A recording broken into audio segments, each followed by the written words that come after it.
Good evening, everyone, and welcome back to the ET8 Challengers Cup. Tonight, we take to the track for the final time this season. And to end it all off, we have a pretty intense title battle between Ismael Fahssi and István Puki. These two, as you can see on the screen there, Ismael on the left and István on the right. They've been at it all season long, both taking podiums throughout at least half the season themselves. Ismael with 4 and István with 3. Unfortunately, István hasn't been able to get a win yet, whereas Ismael has 2. And in order for István to win the championship tonight, he does need to win the race here at Brazil. And Ismael will need to finish 8th or lower. If Ismael finishes in the top 7, no matter what, he will win the championship as he is leading over 22 points to István Puki.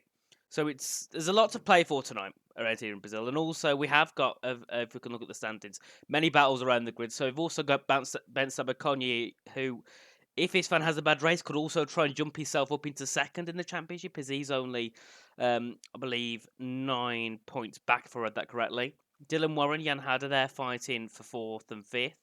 And then we have Pedreño as Janik Schmidt and Janik Kinji will fight for 6th. And also, Cameron Dares and Duncan Hoffman could get themselves involved in that battle for potentially 4th. So we've got the battle for 1st, and then a battle for P4, which is pretty intense, to be fair. You look at many championships and you don't normally have a grid which are, well, you don't normally have 4th to 10th separated by around less than 20 points. It's about, I think, 16 points or something like that. So, yeah, it's a very close grid. So anything can happen tonight. Obviously, that's also about if the drivers do take place tonight, do take part tonight. Some of them might not race, some of them might, we'll have to see when we look at the grid shortly.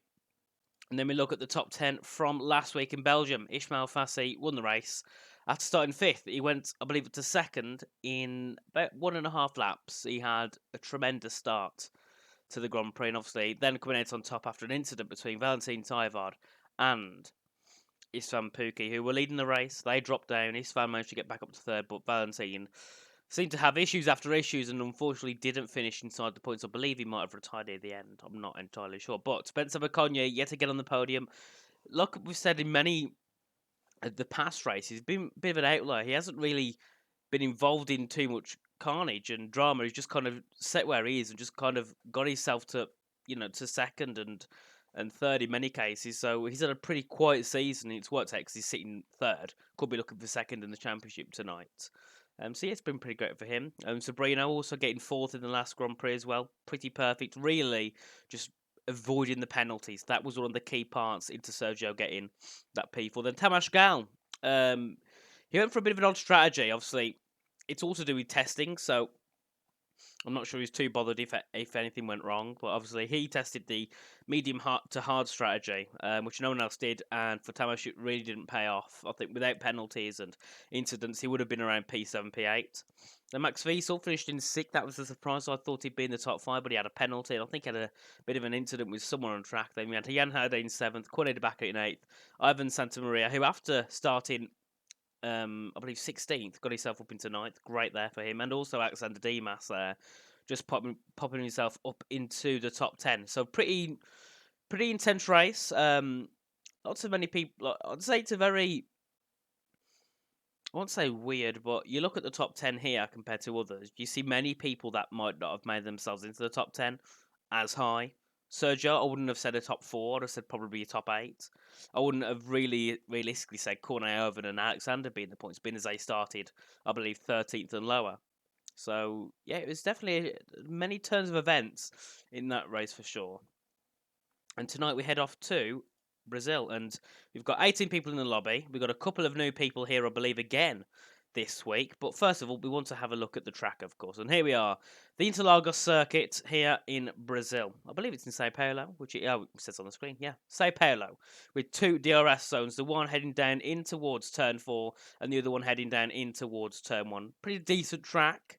Side by side action. You can go side by side near enough everywhere around this track. I've seen people go side by side in every single corner around here. Sometimes, especially through that middle sector from turn 4 onwards, all the way through to around turn 10, you can have absolutely impeccable racing. And considering these are like, the top, realistically the top of the top drivers, we should see some of that action hopefully here tonight in Brazil. And I'd say, out of all the tracks on this calendar, this is arguably my favourite after Silverstone. I don't think anything. I don't think on this calendar anything can top Silverstone. I think because it's the iconic. It's one of one of the iconic tracks on the calendar. It's all produces great race, and I think it's hard to top that track. But Brazil is in with a pretty much close second, and maybe it would be first if I wasn't British. But obviously, I'm going to support my home circuit, of course. But I believe we're going to get in very shortly. We're waiting for. Well, I was told we have 17. We've got 19 in the lobby, so that's a definite improvement. And we're going to have a look now at the lobby on the main screen. There we are. So we can look through the drives we've got. So some of these, I'm not actually sure what teams are meant to be racing in. So hopefully everyone's in the right car. So Mercedes, we have Ismael Fahssi, of course, championship leader, and Ivan Santamaria. Then Red Bull, we have Yannick Schmidt and Andres Lopez. Ferrari, Jan Halliday and Dylan Warren. Dylan's actually hasn't been here for a few races, so it's nice to see him back here for the final Grand Prix. Then we have Sergio Sobrino and Max Wiesel in McLaren. Then we have Alpine. Ben Marple's making, I believe, either his first or second appearance here alongside Ben Sabaconyi. And we have Valtteri Bullem making his first appearance here, and I hope I said his name right because I can never seem to say it correctly. And he's alongside Joris, who I believe has been here once before. Then Aston Martin, we've got a one-man band so far, which is István, Puki and Sebastian Vettel. Obviously, the AIs don't race, of course. Then we have Williams, Tamas Gale and Duncan Hoffland. I believe that was the lineup we had last race as well for Williams, so pretty much the same. And then Alfa Romeo, we have Modesto Mena and Alberto Barros. And then finally, we have Haas with Valentin Tybard and Chanek Inji. So yet again, another strong grid. I believe that actually Ben and Burlem might be the only two that I don't think we've seen before yet this season. So, yeah, it seems like every race we get one or two new people, which is always nice, of course, to see what other people can do out here on track. And I believe we're going to get ready to go very shortly. And one final reminder for everyone in here, if you don't know how it works, we have a full qualifying session which consists of a Q1, which is 18 minutes long, and the bottom 5 drop out if there's 20. So if there's 19, it will just be the bottom 4. Everyone down, 16th to 20th out. Q2, 15 minutes long, and the bottom 5 go out there, which will be 11th to 15th.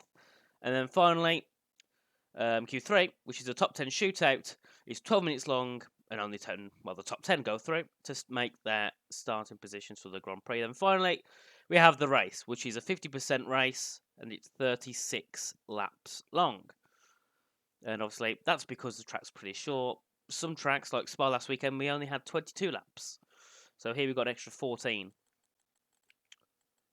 And I believe we're going to get ready to go because we've got the settings on what they should be. Because obviously, no rain to worry about. So all dry. And we're just waiting. Well, we're all just waiting for the call to ready up so we can get into the session. Because I believe everything should be sorted out, unless we're waiting for one person to fill up that 20th spot. We should be good to go. Let's have a little check in the Discord.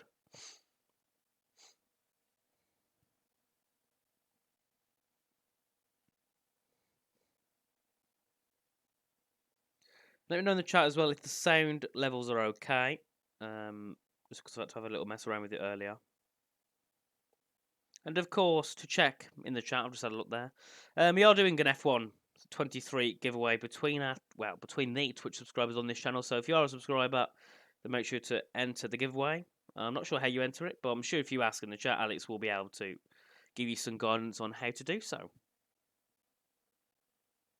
And we've got 9 readied up, so there we are, the 10. So we are going to get going in around 25 seconds to begin Q1 for the Brazilian Grand Prix. And it'd be nice if we could. Actually, one thing I want to see is Ivan Santamaria out of the bottom 5. I think in the appearances he has made, I think he's been in the bottom 5 or bottom 3 or bottom 2. Near enough every single time. So I do want to see him get through to Q2. It would be really nice, of course. And even a Q3 appearance, how nice would that be? But here we are now. Loading into the session for qualifying 1. And obviously, as mentioned before, it is dry, so you don't need to worry about any rain. So we can have all the dry setups, no worrying about it raining in the race. And we've just got to wait for everyone to quickly ready up. And sorry if I sniff a lot today. I've got not a nice cold. Well, not a cold, it's more hay fever, which isn't ideal.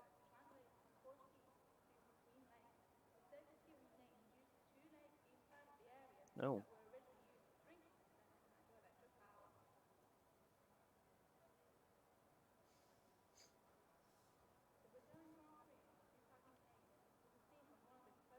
Yep. Well, we should all be good, and I'm just going to get everything set up on the stream. There we go. As usual, get it all set up. We'll look at ties just so we can see if anyone goes out and Inters, and we got Boulam and Modesto there already with Inters selected. I'm just going to get the stream on here so we can have a look at the chat. And let's know in the chat, who do you think will win the championship? Do you think that Ismael Fahssi will do it with a 22-point advantage, or do you think István can claw it back and with a flawless race and possibly a pretty bad race from Ismael, he can do it? Let us know in the chat, because that is the question that we want the answer to. It'd be nice if we could get a prediction in there as well, so we can see people's predictions in the Twitch chat. And there we are. A few people heading out onto track now. I believe one of them is a Red Bull. Oh no, we'll go on board with the Alfa Romeo. This is Modesto Mena, who's been here a few times before, hasn't had much luck in this championship whatsoever. So it'd be nice for him to get a decent race here in Brazil underway. So he's coming through now in towards turns 6 and 7. Like I said before, really nice track. You can get lots of side-by-side action. And also, it's very lenient if you have an incident. If you spin, it's very difficult realistically if you just to hit a wall in DNF. If you spin like into middle sector, a lot of the time you will just end up on grass, and the grass will slow you down anyway. So it's pretty easy, and you can get away with many errors as we now go on board in Modesto. We'll just watch him complete this first flying lap on the intermediate tyres. Obviously, this time he'll set means absolutely nothing whatsoever. So we'll watch him as he goes through now in towards the start-finish straight, past the pit lane as he now heads down in towards turn 1. Obviously, in the soft, you want to brake around 50 metres, so you can throw the car in there, down to 4th or 3rd. Very nice there. Taking the curb on both corners, and then you ride the curb down at turn 3, all the way around. Oh, and he spins it. Of course, you're on the intermediate tyres. You're very easy to, you're very prone to spin, especially in Curve de Sol there. Very easy to do so, and Modesto showing us exactly how easy it is. So we'll go on board with Yannick Schmidt, who's in the Red Bull. You see he's coming through and nearly has a slide himself coming through there. So many drivers seeming not to be aware of how slippy that part of the track is, especially on the intermediate tyres, of course.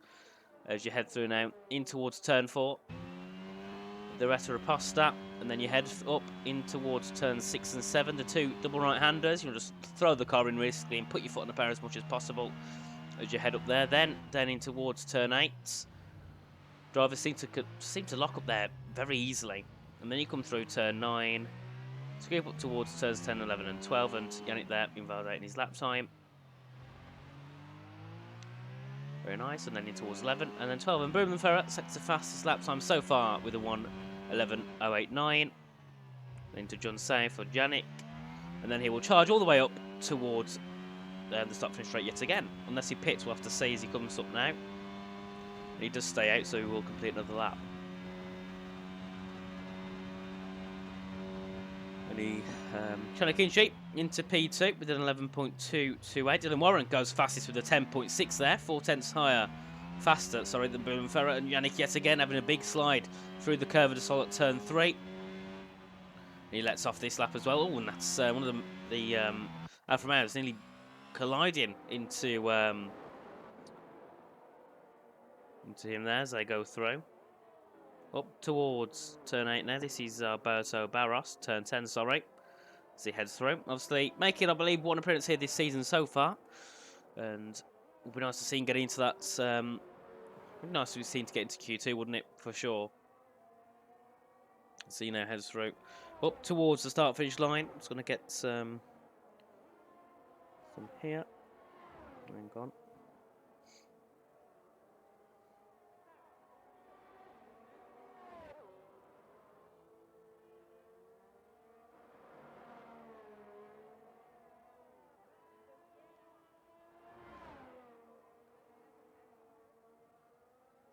There we are. So, I don't believe we've got anyone on the soft yet setting a lap, and no, we haven't.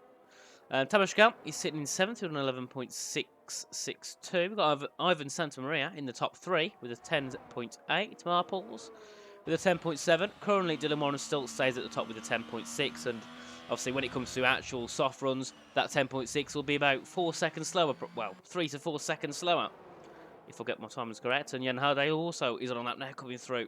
Turn 11, big slide through there. In towards Dunshaw at turn 12 now as he now heads up with the purple middle sector. Up towards the start-finish line. We'll see what time he can set in this session on the intermediate tyres. And he doesn't decide to pit. I thought he was going to then, but he doesn't. And he's up to 10.5. Puts him onto the provisional first position, ahead of his teammate. And now Alberto Barros heading through that middle sector. We'll see what he, well, up towards the start-finish straight, sorry. We'll see what he can set on the board. It will be at 11, a 12.1, puts him into P9. And it's been from Modesto Manor there, down at, I believe that's turn 10. So obviously, misjudging his braking there, we're getting a bit too early on the power, and now I believe we'll get everyone back onto some soft tyres, heading ready to head out. Dylan Warren, you've got his soft tyres equipped, so is Buelam and Chad. And then I'm sure everyone else will do shortly as well. As obviously at the moment, István, Puki and Ismael Fahssi haven't set a lap time. They're obviously going to stay for the soft tyre runs. And obviously, they will get through to Q3 pretty easily, which I think it's safe to say. Buelam is back, and we've also got Willem Mayer joining the lobby, so he will be taking the 20th vehicle on the track. That's nice. We'll have a full 20-car lobby. And yes, Buelam is back. I was surprised. It was surprising for me to see his name as well. I didn't think that his name would pop up, but it has. So, yep, nice to see him back here. And at the moment, not doing too shabby, considering he hasn't raced for the past how long. And also, I can see a car exit in the pits. It's a Haas, which is Valentin Tyvard, who is going to be beginning the first lap times on the soft of this Q1 session. And also Miller Mayer now has joined the lobby, and he will be taking the second Aston Martin seat. So we have a full lobby of 20 now. So the bottom 5 will drop out the session. At the moment, it's Joris, Yannick Schmidt, Ismael Fahssi, Sergio Sobrino, Andres Lopez in the bottom 5. They'll all go out of, surely I think all of those will jump out of Q1. Especially Fahssi and Schmidt. They'll be looking for at least, I think, top 5 in qualifying, for sure. As we go through now. The middle part of the track with Tyvard, he's on track, I believe, with Modesto Mina, who won't be setting a lap time. He'll be going back into the pit shortly to get a set of soft tyres on. So we'll see what time Valentin can do. Should be first by a mile, but we'll have to see what he can do in this session, as long as he doesn't make any mistakes or any mishaps in this session. Now he heads up towards the start finish rate to begin the first representable lap time of the session on the soft tyres now. As he heads down into turn 1, wanting to brake at about 50 metres, chuck the car in, down to 4th there, riding the curb in turn 1, then into turn 2, eating the full curb, then riding the curb at Curva de Sol all the way around there, keeping to the inside line as you then open the DRS. Now, as you head down in towards the Cida de Largo, I believe it is. I can't say the name properly at all because I can't speak Brazilian. And he does a 16.7 in that first sector there. Very nice for Valentin Tyvard. Now heading up in towards the double right-handers at turn 6 and 7. Chucking the car into both of them there. Keeping it right to the inside. Does that perfectly. Now into turn 8. Very easy to lock up. And yet again, you're wanting to take as much curb as you can through there. And then Valentin riding the curb at turn 9 as you head up towards turn 10. Braking down to 4th for Valentin there. Missing the apex slightly. Won't compromise him too heavily though as he comes through in towards turn 11 as you then head in towards turn 12 at Junsao. Not really realistically a braking ball though. It's just about the feeling and where you think you're safe to brake now. As he heads up towards the final couple of corners. A few kinks to the left here and there. Past the pit entry line up towards the line. What will it be? It'll be a 7.4 to put him top of the lot. And there we'll go on board of Yorish, who's coming through that middle sector himself in towards turn 11 shortly. He's on an outlap, and now everyone on track will be on a set of soft tyres. We've got many people on laps now, actually. I believe Ben Marples is one. He's heading through now up towards the line. We'll see what he can do, unless he's about to begin his lap. I'm not entirely sure. We'll have a look though, and he will be beginning his lap now. So we'll go on board with Ben though, who's sitting currently in 4th with a 10.7. As he comes out down in towards the Senna S's at turns 1 and 2, then the Curva de Sol at turn 3, as you just shut the car in, keep it to the inside, bring it all the way around. Obviously, using the curbs can give you a bit more rotation, so that can help heavily in the corners now.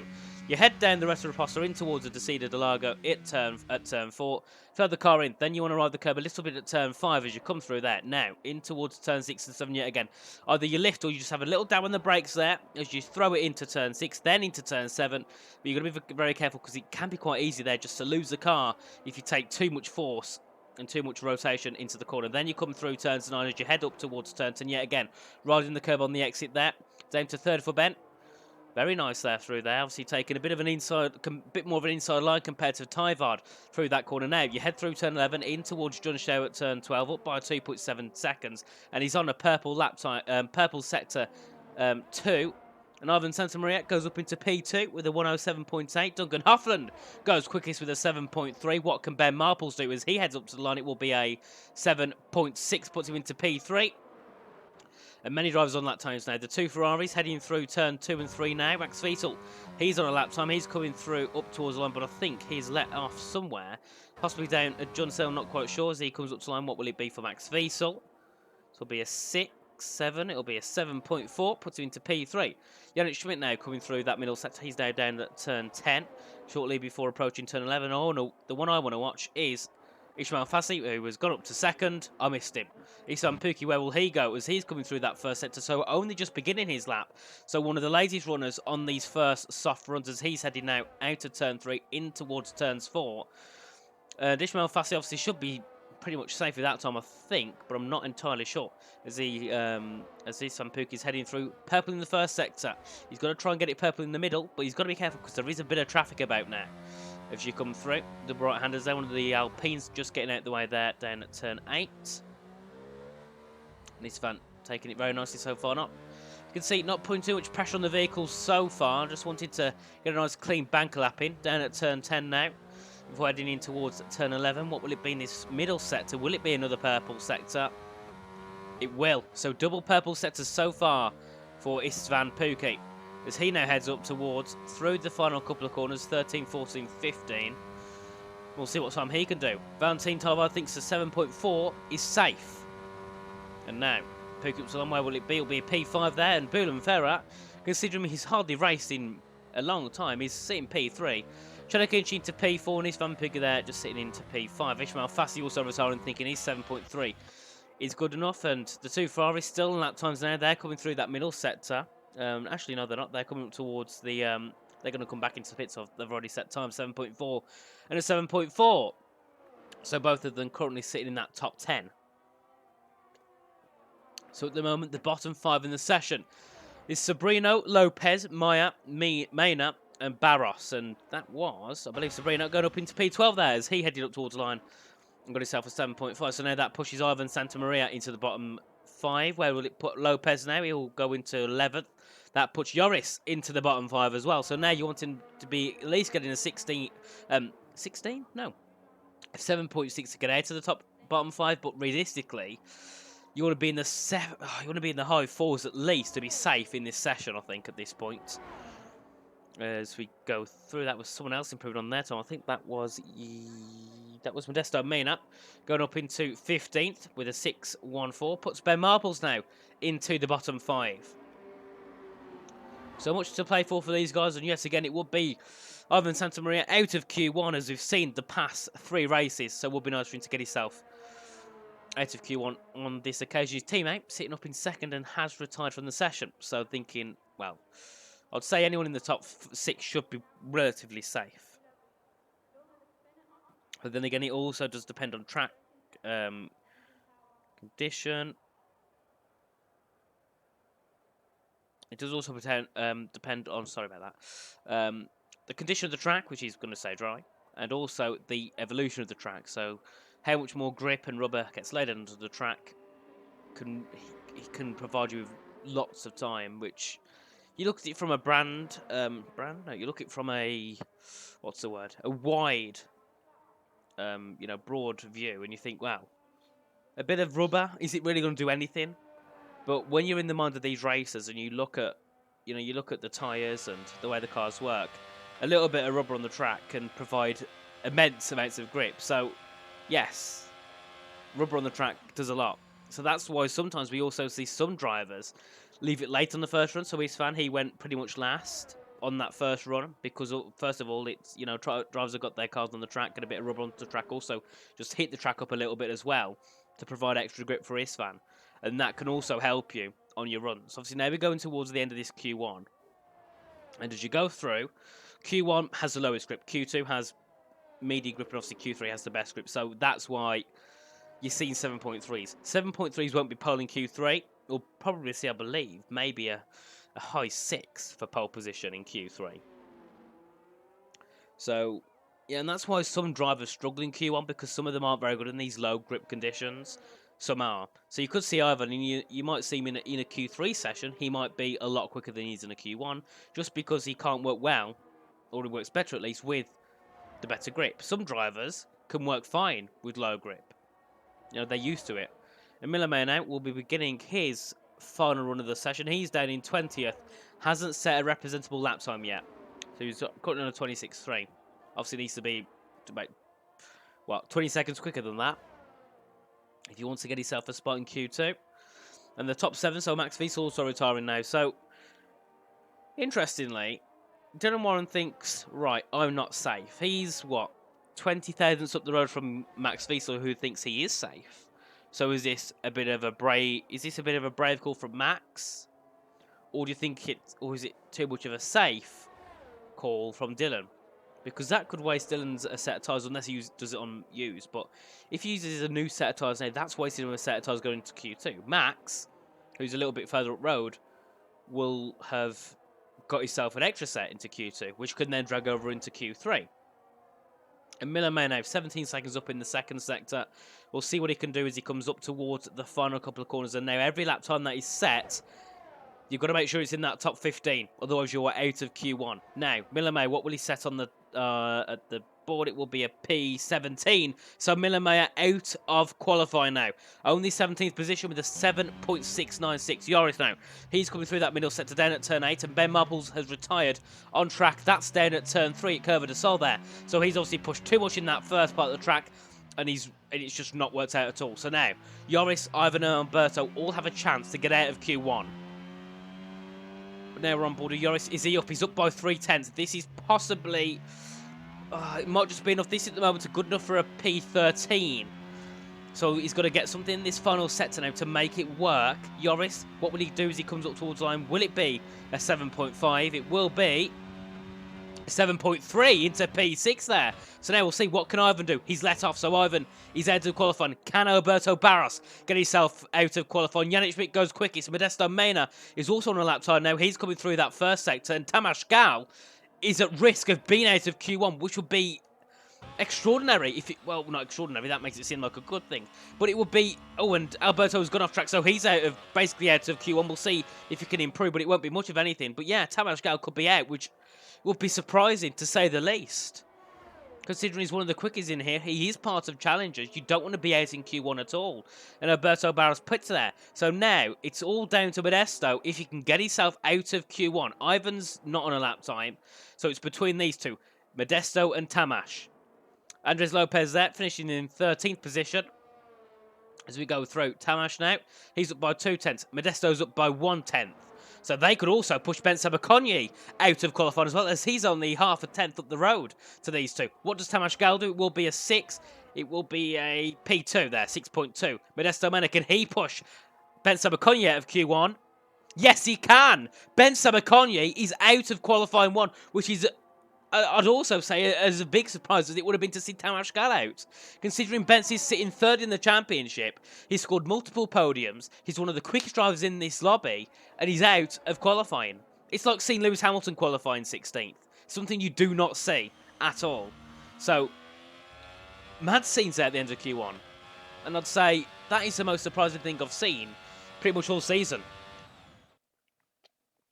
And it might seem like a bit of a far-fetched thing, but it is very surprising to see, mate. But you look at the grid and you think, that's 0.3 of a second to being out of Q1.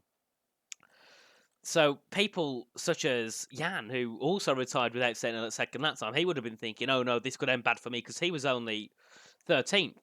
And we look up, though, to the top of the session, and Yannick Schmidt tops it off along with Tamas Gal and Duncan Hofland. And then we have Ismael Fahssi, championship leader, followed by Sergio Sobrino, Bullen Ferrat, Dylan Warren, Chanakinchi, Yoris, and István Puki rounding at the top 10. Then we have Valentin Tyvard, Max Fiesel, Jan Halliday, Modesto Mena, and finally, Andres Lopez, who all made it through to Q2, and unfortunately we lost Benson McConaughey, Ben Marples, Ivan Santamaria, Milan Mayer, and Alberto Barros at the end of Q1 there. And also, I'd say Milan Mayer for me was also a surprise. I thought he would have got himself through to at least Q2, from what I've seen of him throughout this game. But it also depends if he's been practicing and, all of different things come into factor, of course. But here we are now, beginning Q2. So, compared to Q1, we'll see more grip in this session, meaning we will see faster times. And I wouldn't be surprised if we saw times within a tenth or two, or maybe even quicker, than what we saw the quickest of end of Q1. Because the track evolution is heavy, especially around this track as well. And it's also learning about getting confidence in the car. Q1 for many drivers, as I've said in past races, such as Ismael and Ismael, Valentin, Boulam, the top drivers, they could use Q1 as a bit of a, I won't say practice, but you can learn a bit more. Obviously, it's dry, but the temperature can also be different. So in Q1, you can learn, right, so the temperature is pretty similar through Q1 and Q2. You can kind of learn, right, maybe we'll brake 10 meters earlier to help the tyres. Maybe we'll brake 10 meters later because we can push. There's lots of different factors that come into play. So that's why we'll see Q1. Sometimes not the quickest times either, because drivers will be testing things out, seeing what works, seeing what doesn't work. As you come through, watching Max Fiesel, who will be one of the first to... Well, actually not one of the first. We've had a lot of drivers go out on track, actually. We've got Yannick Schmidt, who's not leading the pack. Who's leading the pack? Let's find him. Is it Tamas Gal? No, it's not. It's the other one, isn't it? Who is it? Who's leading this pack off, guys? Where is it? It's Andres Lopez. No, it's not. It's Duggan Hoffland. There we are. We've got that many blue cars on the grid, you can't tell who's who. Right, now, we've got Duggan Hoffland, who will be starting his first lap of Q2. Now as he heads down in towards turn 1, braking at about 50 metres. Throwing the car in down to 4th, through turn 1 and 2, up to 5th straightaway to get himself a bit of better traction on the corner now, using Curve de Sol curve for a bit of rotation as he now heads down the Retroposta with the DRS in towards the Descida de Lager at turn 4. 16.7784, that first sector time there for Duncan. Pretty simple there, pretty nice. And yep, not too much risk involved in that first sector. Now he heads through in towards the double right-handers at turn 6 and 7. Wants to throw the cars in at both of them, keep to the inside, then you brake, down at turn 8. And very nice there, down to 3rd, back up to 4th on exit for a bit of traction. Then you ride the curb at turn 9, just bring the car all the way around the inside. Then you want to go wide at the exit. Then you want to bring yourself down into turn 10. Very nice line there, down to 3rd, back up to 4th instantly though, as you want that traction. Now as he comes through in towards turn 11 and 12, John's saying out 51.092 for that second and first sector combined. As heads up towards the start finish straight. These corners here, these little kinks to the left, aren't really much of a corner at all. So I don't really like to class them as corners. And now, Duncan Hoffland up to line. What time will it be? It'll be a 7.6. And I believe that's on used tyres or not. 100% sure. Now we'll go on board Jan Halliday, who's coming up towards the line. Sergio Sobrino goes into 3rd. Andres Lopez into 2nd now with a 6.51. And Jan Halliday goes into 3rd with a 7.33. Yannick Schmidt up to line as well. Where does he go? Onto the top spot there with a 5.48. So not very surprising to see Yannick Schmidt at the top of the board. And we've got Bullen Ferrer there with a 7.8. He's sitting down in 7th. Dylan Warren has been up into 4th. Chanakinchi an 8.6 there, so he would have made a mistake somewhere on that lap. And Duggan Hoffland up into 2nd. And Tamas Gal up into 3rd. And Ismael Fahssi not setting a time there. So he's on the back foot now in Q2. Modesto Mena, where can he go? Up into 5th. So obviously showing a bit more pace in this session so far, is Modesto. And Max Fiesel, he's on a lap time. He's coming through that middle sector now. And actually, I'm not sure if he's on a time because he's only got 30% battery. We'll see as he comes through the middle sector, but I don't think he's on a time.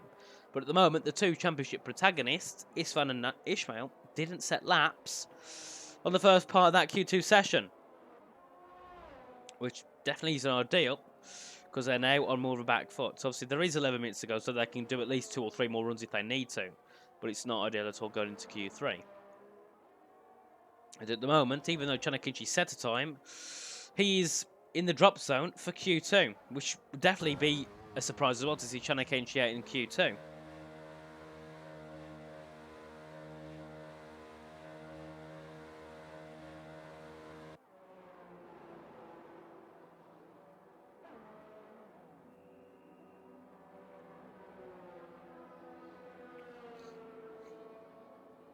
And Vanessa in and out, also heading into the pit lane. So everyone back into the pit. So the bottom 5 at the moment consists of Ismael, Fahssi, Valentin Tyvard, István, Puki, Max Wiesel and Chana Kinchi. So they've all got to set times again to get themselves into that top 10. Currently, the cutoff zone is a 7.9. That will increase by 7, 8, 9 tenths. Surely by the end of the session, I believe. And currently, Yannick Schmidt tops the session, which is definitely not a surprise. Yannick's, I'd say, in this whole grid, one of the best qualifiers. He's always been great at qualifying, Yannick has. In every series you see him in, PSGL, WR, here, he's always at that, he's always on that top level at qualifying. Even in the race, he's really good, but sometimes makes a few mistakes which doesn't help. And it can lose him championships like he has done in PSGL and WR. Obviously, in WR, Tier 2, he was looking for the championship against Yeltsin. And after not attending a couple of races, unfortunately, was on the back foot in the final round and couldn't get the championship to work. He had an incident on that final race at Brazil, and he got himself a penalty. Then, in PSGL, the final round, he was looking for the championship over Drake Dempsey. Ended up DNFing as well, and that was, I believe, here, as well in the Brazil. So, yeah, Yannick Schmidt making too many key mistakes under that high pressure. Obviously, he's only 15. He's one of the youngest drivers as well on the grid. So, you don't expect him to be the best when it comes to winning championships. Obviously, today he's not in order for winning the championship, but he is going to be looking to try and win the race because he's been superb so far in qualifying. And we'll go on board with him now as he comes through that middle sector through turns 9 and 10.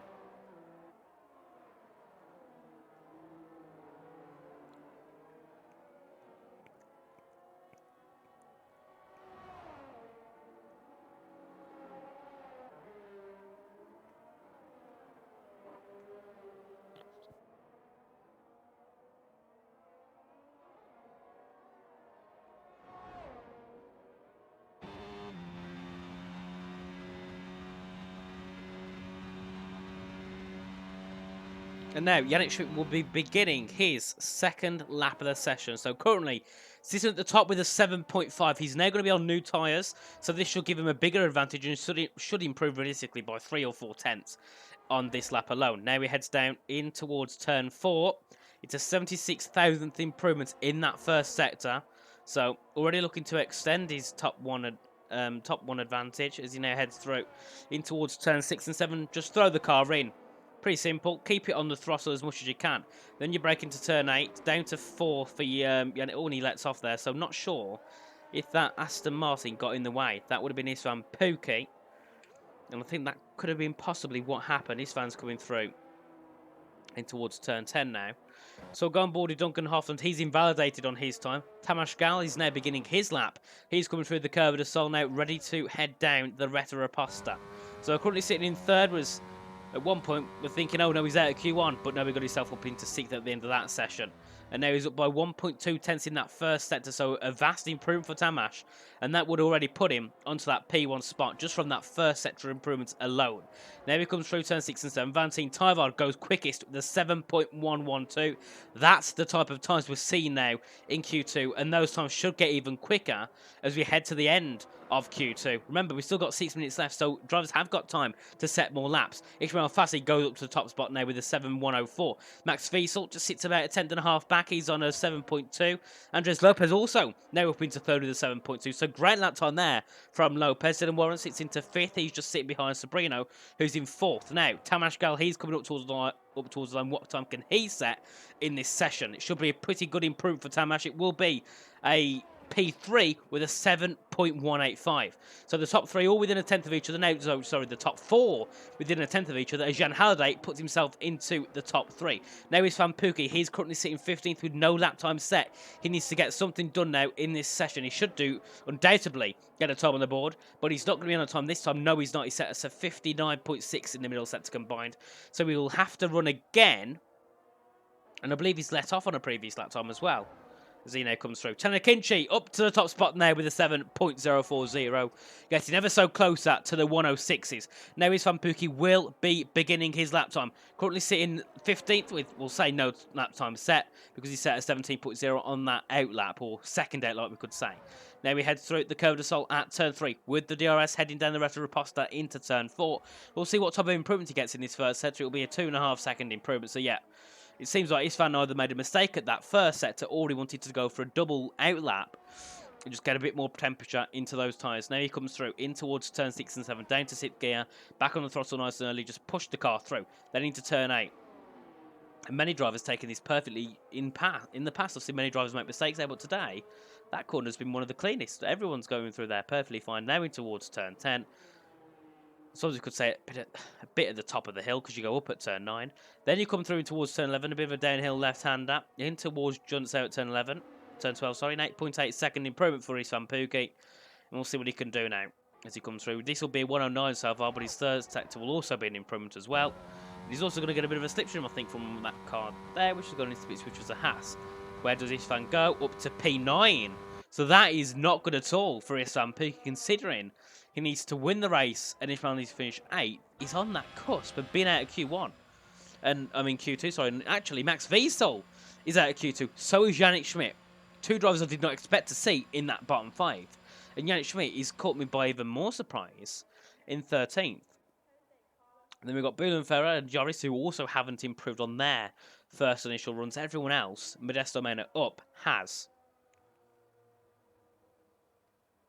I believe we've got, oh no, we've got someone on that lap. We've got Bülent Ferrer, who's heading out of the pit lane now to begin his, well, get ready to begin his final run. 4 minutes in the session left to go.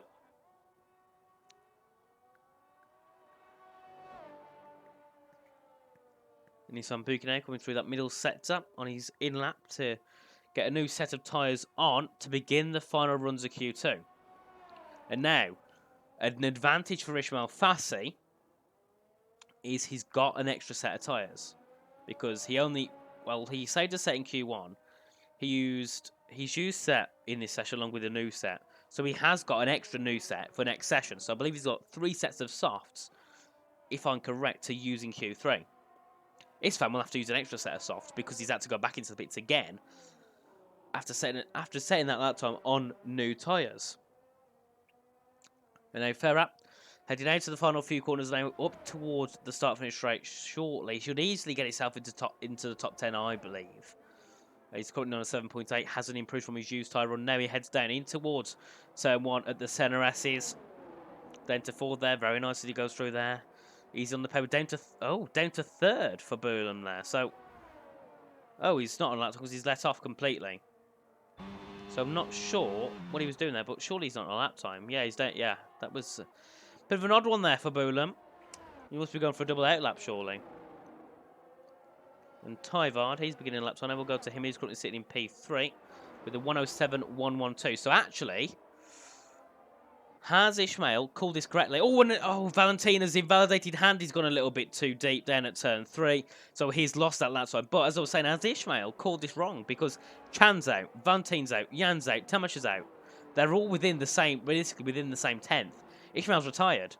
So, this could be a bit of a difficult one for Ismael. He might have just bluffed this, but we'll have to see because we've still got 2 minutes to go. But yeah, it will definitely be a close one at the end of this session.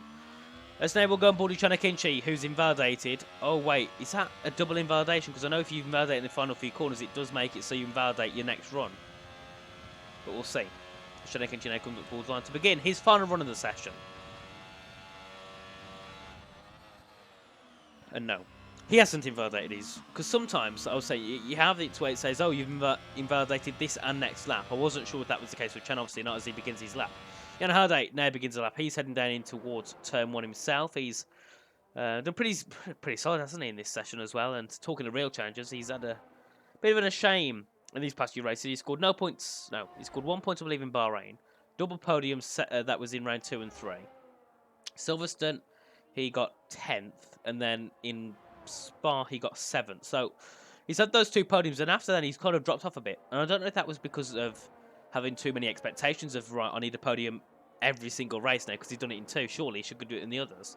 So it could all be part of the pressure, which has made Jan not perform as well.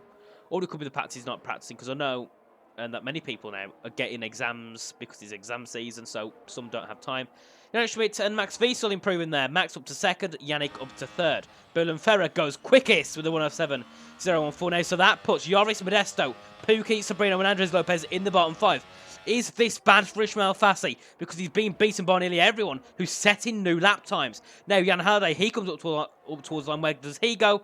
He stays, so doesn't improve. He stays in 7th. Now, Ismael Valentin Tovar, sorry, he's on a lap time as well. He's managed to get another lap time on the board. He's improving now as he comes through that middle set to Dylan Warren. Not on any improvements. He's 2 seconds down.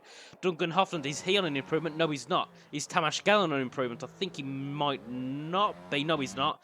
Lopez, is he on an improvement? I think he is. He's coming through. Joris, oh, and Lopez there. That's an odd one. Goes into the wall.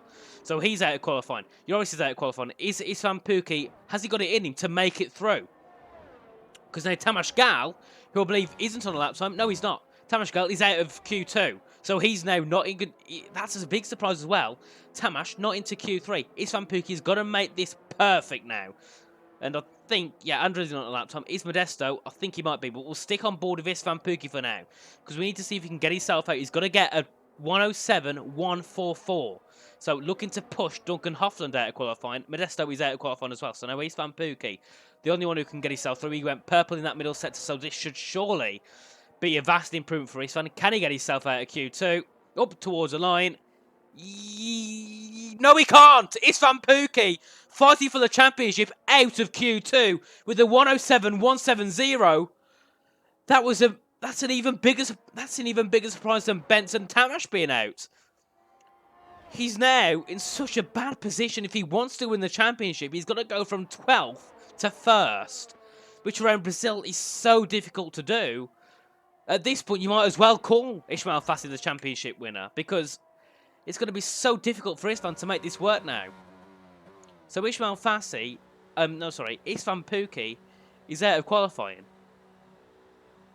Which, considering he's been in the Q3 every single time he's raced, that is the biggest surprise of them all. And you definitely won't be happy with that lap time at all. But you've got to remember, it was 1.7 tenths being out. It was that close. So we look at P4, which is Yannick Schmidt, 111 of Chan. Then we look at P12, which is István Puki, 178. So 60 thousandths separates 8 drivers, 4th to 12th. And Tamas Gal also at Duncan Hoffland making it through by the skin of his teeth into P10. And then also Ismael, I thought that might have been a bit risky, but it wasn't, because it paid off in the end and he did finish P5 in that session. So he's now got himself an extra set into Q3, whereas everyone else has lost a set of tyres. Softs, that is, of course.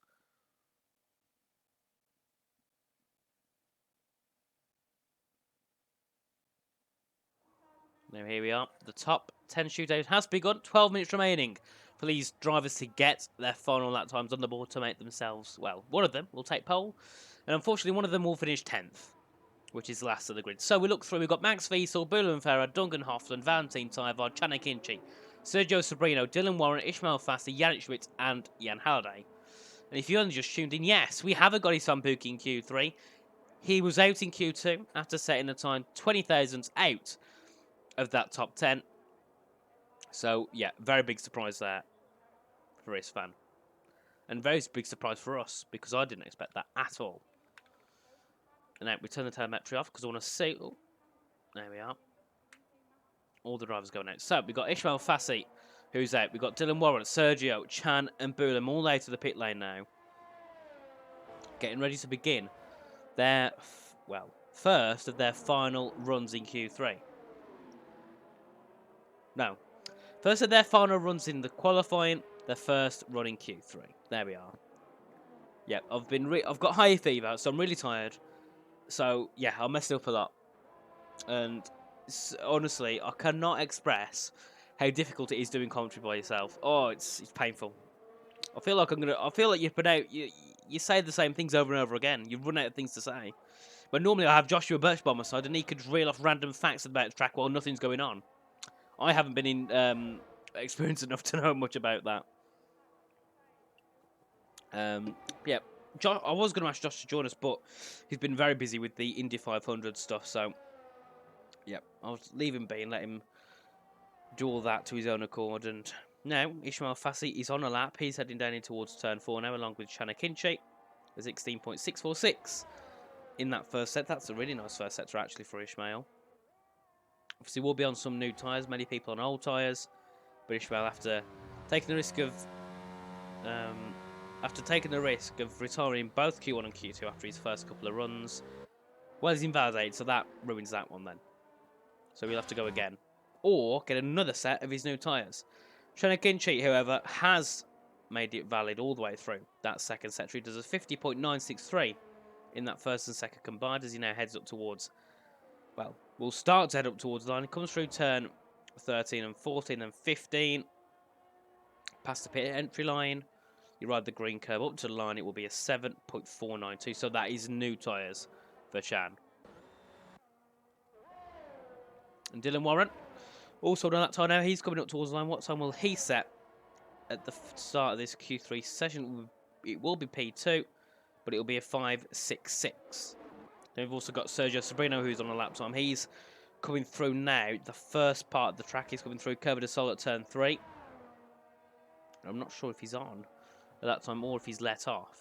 I can't tell. Oh, he's not on at that time because he's got no RS. But obviously not to leak anything about the beta, of course, but I've played it over the last couple of days as I've got access for Steam, and to be fair, I'm quite happy with a couple of slight changes to the spectator mode. For some might be good, for some might be bad, but for me they're definitely good. Basically, they've fixed the glitch I've got where... So, basically, when I'm streaming, when I'm looking through the list of the drivers, I have to go through them manually. So that's why you see me sometimes shooting all the way through. I don't do it on purpose. I don't like doing it because it's annoying as hell. But it's due to a glitch on my end, which just didn't get fixed. Mainly because it seemed no one else had the glitch. I spent countless hours trying to figure it out. I spoke to countless people. I spoke to EA Help. Nothing. Nothing at all. And, well, I've had the beta last night. And I went on to an online session. Because obviously you can do them in the beta. As that's public knowledge. And that glitch has been fixed. So I now can actually click on the driver's names without the keybinds being all messed up. Which is, oh, it's heaven. Absolute heaven. So now my streams won't look so choppy and stupid. They'll actually look entertaining to watch. So you don't see me scrolling for about 13 drivers to try and see a battle. Just one button and we're there. But enough of the ranting. We're now coming through set 2, with Yannick Schmidt, who's set a purple middle sector with a 50.792. Oh, bit of a slide there coming through John Sau as he now heads up towards the line. So that could have cost him about a tenth of a second. But it should still be an improvement in this. Well, it will still be an improvement because he hasn't set a time yet. And it will be a 6. Will it be a 6? Be a 7.4. Puts him onto a provisional pole position. Now we've got Valentin Tarvado who's let off. He's not set a lap time. Duncan Hoffland's on a lap now. Bullen Ferrer's not on a lap. Max Wiesel is, I believe. No, he's not. Back to Tyvard then. Because for some reason, half the people we look at who say they're on laps aren't. And Tarvard's now coming through that middle sector. No, final sector to begin his final lap. First lap. Oh, God help me. I'm messing up so much today. Yeah, I blame the heat. It's been the first time in... Oh! Hey, I've been gifted a Tier 1 sub. Thank you, Alex. Hey, thank you. That means a lot, mate. I just saw that pop on, and it said, Nathan Richard just subscribed. I thought, who has stole my account and subscribed? But no, I thought, oh no, but yeah, thanks, Alex. That means a lot, mate. Thank you. Thank you a lot. But back to the action. Valentine coming through the middle set today. Yeah, I'm messing up so much. I hate it. Absolutely hate it. But yeah, I hate the heat in the UK. It's the first day this year we've actually had nice weather. And it's been about 24 degrees. So I'm dying. My room is dying. And the PC's dying. And Duncan Hoffland goes quickest with a 7.025 there to begin the first final runs. Well, the first couple of final runs of Q3.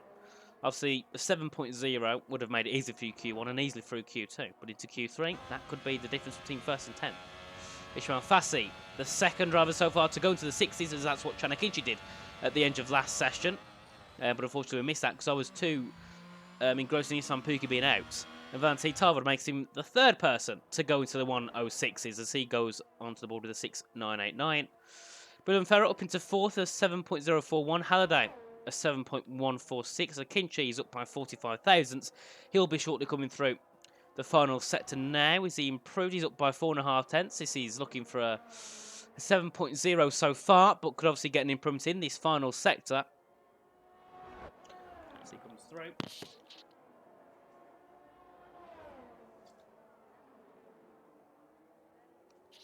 What will it be for Akinci? It'll be a 6.955. Puts him into the top two on the front row. Now, Sergio Sobrino, he's coming through in towards the in towards turn 10, then in towards turn 11. This should be pretty good improvement for him.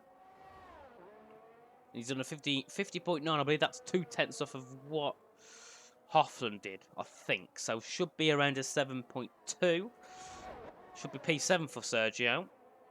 As we go through and cut in the top two, only pits. But yeah, cutting the top two is Akinci and Ismael Fahssi. And that's a front row we've seen pretty much most races, or at least we've seen both of them on the front row at different times. And Tyvard in third, he's been having a great sprout of performances of recently. Obviously, been qualified in the top two last week in Spa, but had an incident with István Puki, dropped himself down into P12 at the end of that race. So we've got to hope today, if he qualifies in the top three, he can finish in the top three. Duncan Hoffland as well, at the moment sitting fourth. He's had a pretty poor season, unfortunately, here in the Challenge Cup. So he'll be looking to hopefully convert that P4 and qualifying into a P4 in the race. And Burnham Ferrat, making a one-off return. We've seen him hardly at all so far of recently in any league in F1. He's taken a bit of a step back, and I think this is a bit of a one-off for Burnham here tonight. So a bit of a exclusive. Burnham Ferrat making an appearance. He's currently sitting P5. And Halliday sitting P6. He's had a bit of an up-and-down season. Obviously won the Australian Grand Prix, but hasn't been on the podium at all since. Then we've got Yannick Schmidt in 7th, being a pretty all-rounder in terms of qualifying and race pace. Then we've got Dylan Warren in 8th. We know him as a race merchant. Qualifying isn't his strong point, but in the race, he's absolutely mega. Then we have Max Wiesel in P9, who had a bit of a poor race. Well, finished P6. Poor for Max, of course, in Spa. Then Sergio Sobrino sitting in P10. And, 5 place grid penalty for Ismael Fahssi. So that could promote a restart. Possibly.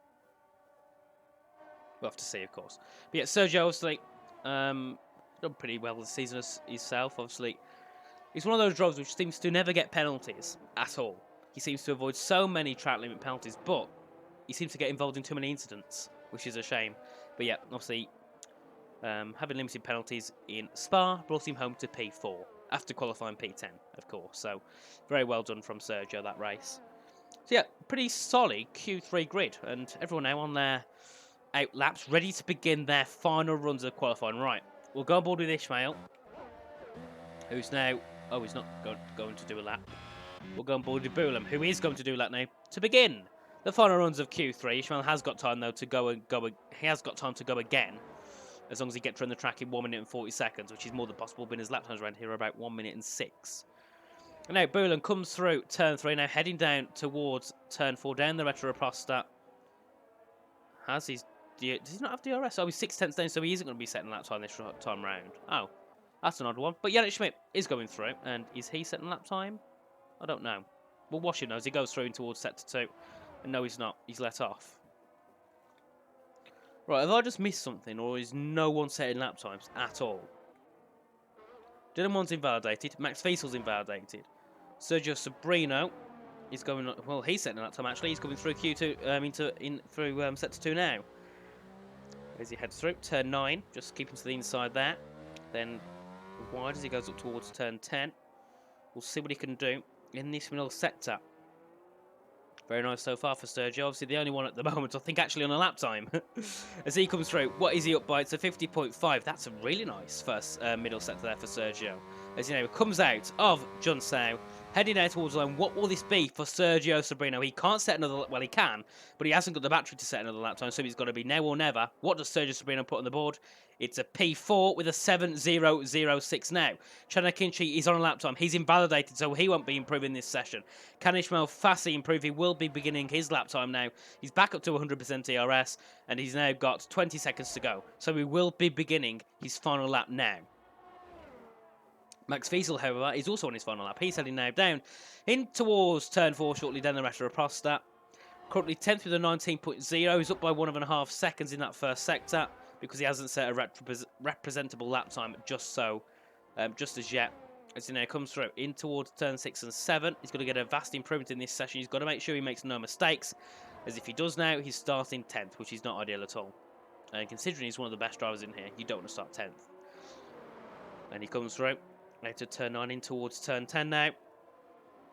Very nice for Max Fiesel, down to 4th, back on the power nice and early as he comes through turn 11. And then shortly jumps out at turn 12. And I believe Ferrer takes provisional pole position with a 6.825.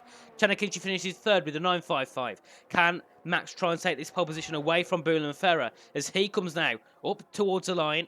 What will it be for Max Fiesel? Will it be top 2? It will be only 7th for Max Fiesel there now. Duncan Hofland, he's up by a 10th in that first sector, a middle sector. Yannick Schmidt goes up to 4th with a 6.970. What can Duncan Hofland do as Ismael Fahssi finishes in 2nd? Can anyone beat Ferrer?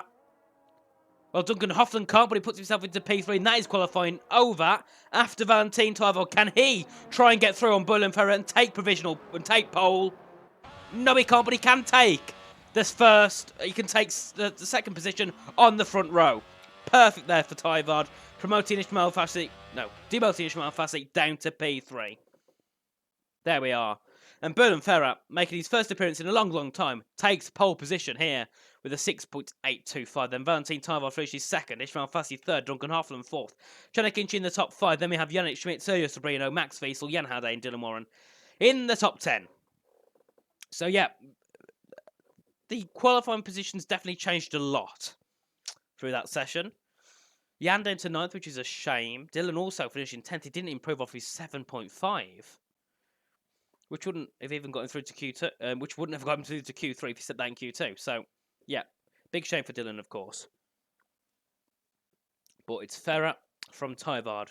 We saw Tyvard actually starting in the top 2 last week at Spa with Puki on pole. And this time it's a bit different. He's got Burlem ahead. And now, carnage into turn 1 around Brazil. Does it happen? Yes. Does it happen often? Yes. So, this could be an interesting first lap, of course. And for people such as Ismael Fahssi and István Puki, they don't want to get involved in too much. At all. So we'll just see what happens now. Everyone's going to be getting their setup sorted, speaking to the engineers, all the race preparation, as I'll talk about it every single time. Just getting themselves prepared for the Grand Prix. And this should be an interesting one, obviously. If you finish in the top 10, you score points. So, yeah, for many drivers who haven't scored points yet or aren't involved in a championship fight, you've got nothing to lose. So you will push hard. People like Ismael have got to play a bit more conservative. Can't be too aggressive. But he's got to finish in that top 7. So he doesn't need to push too hard as long as he sticks where he qualified. Now we have 5 seconds to go before the countdown reaches 0 and before we get ready to see the lights go out for the Brazilian Grand Prix. And in a short amount of time, we see the grid. There we are. So it's Ferrer from Tyvard. We have 3 lights, 4 lights, and the 5th light. And it's lights out for the Brazilian Grand Prix. Great start from the top 2 there. Which one of them gets to better start? It is Ferrer into turn 1 now. Duncan Hofland coming at Valentin into turn 1. And also, Ismael Fahssi had the 5 place grid penalties, so he's dropped into P8. I forgot about that one. So that did promote Duncan and Yannick and Chan all up a position. So now we head down in towards turn 4. And can Duncan and Yannick get anything done? No, they can't, but we look further down. Sobrino looking for a move with Dylan Warren up the inside. Dylan going around the outside there. Also, Jan Halliday trying to get involved around the outside. Can he try and get it? Now he's gone the inside line in towards turn 6. Can he make it work? He's going to have to brake a bit later. But Sergio is going to bring it around the outside, and they take it very cleanly through there. Now, Jan's got the inside line in towards turn 8. Sergio has to go wide, but he has got the inside into turn 9. So you can see these two taking it very, very cautiously, but also pushing hard now. Sergio having a bit of a snap there, and that gives the position to Halliday. Now István Puki into the top 10. So he's going to get through now on everyone and get himself onto that P1 spot, and he actually goes around the outside, or tries to go around the outside of Sabrino, as he's now pushing Halliday, and that's a spin. That's Sergio Sabrino down at John Sao. And the luck has gone even worse for him. Sabakonyi down to 17th. He's had an incident as well, I believe, with that was Ivan Santa Maria. He's now down to 18th. So a very bad start there for Ben Sabakonyi now. Puki getting through Jan Halliday. That's down at turn 1. And Ivan Santa Maria is out of the session before that one ended. He went into the pit lane to retire.